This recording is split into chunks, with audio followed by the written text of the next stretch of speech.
অলপ চাই দিয়ক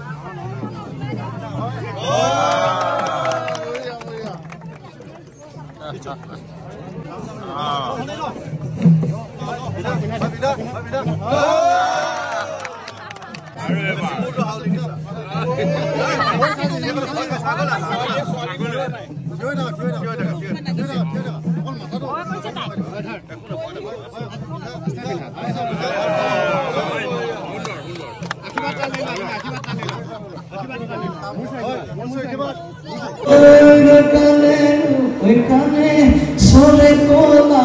গৰু নলৰে গজালি খা আমি বিচাৰি ফুৰু কোমল দৈকা ভৰু কপাল খামু খুচিয়া চাই দুই এজনৰ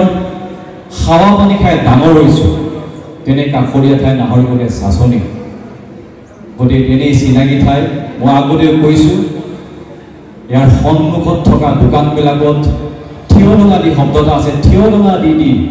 বিহু চোৱাৰ কথা আজিও মনত আছে অসমীয়া জাতি যিমান দিনলৈ থাকিব বিহু সিমান দিনলৈ থাকিব মই কথাষাৰ এই গতিকে কৰোঁ পথাৰৰ পৰা গছ তললৈ আহিলে বিহু বিহু গছ তলৰ পৰা আহিলে মঞ্চলৈ এতিয়া বিহু মোবাইলে আহিলে ৰিলছত আহিলে ফেচবুকত আহিলে কিন্তু কথাটো হ'ল কি আজি এনেদৰে আমি সদৌ অসম ছাত্ৰ সন্থাৰ পৰা আৰম্ভ কৰি বিভিন্ন ধৰণৰ দল সংগঠনে যিমানবিলাক কৰ্মলাই নকৰক কিয় ঢোল বাদন প্ৰশিক্ষণেই হওক বা বিহু নৃত্যৰ প্ৰশিক্ষণেই হওক এই গোটেই চৰ্চাবিলাক কিন্তু ঘৰখনত নিজৰ সংস্কৃতিটো নিজৰ ভাষাটো এই গোটেই চৰ্চাবিলাক কিন্তু ঘৰখনত থকাটো খুব দৰকাৰ নহ'লে বিহু কেৱল মোবাইলে থাকি যাব কেতিয়াও কেৱল বিহু নৃত্যটো ৰিলছত ভাইৰেল কৰিবৰ কাৰণে যিমান ধৰণৰ আমি প্ৰক্ৰিয়া অৱলম্বনৰ কাৰণে থাকি যাব গতিকে সেই গোটেই অনুভৱবিলাক আমাৰ হৃদয়ৰ অনুভৱ আমাৰ মগজুৰ অনুভৱ গতিকে জাতি প্ৰেমৰ অনুভৱ সেই গতিকে প্ৰত্যেকক বিনম্ৰ অনুৰোধ কৰিছোঁ ঘৰে ঘৰে আমাৰ অসমীয়া কলা সংস্কৃতিৰ কথা চৰ্চা কৰক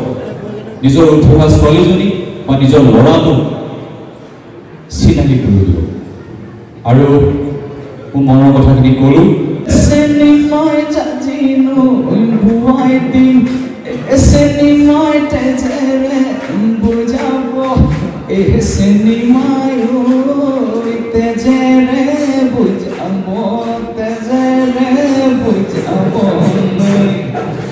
চিনেমাই ধুৱাব চিনেমাই তোমাৰ বিয়া হ'ব চিনেমাই তেজেৰে বুজাব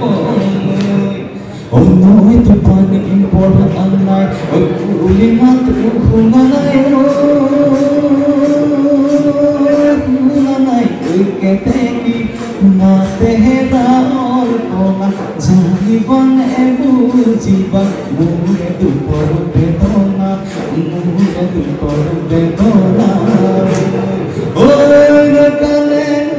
কানে সৰে কোলা গৰু নলৰে গজালি খা আমি বিচাৰি ফুৰু কোমল দৈকা ভৰু কপাল খামু খুচিয়া চাই মই কানে ধন্যবাদ।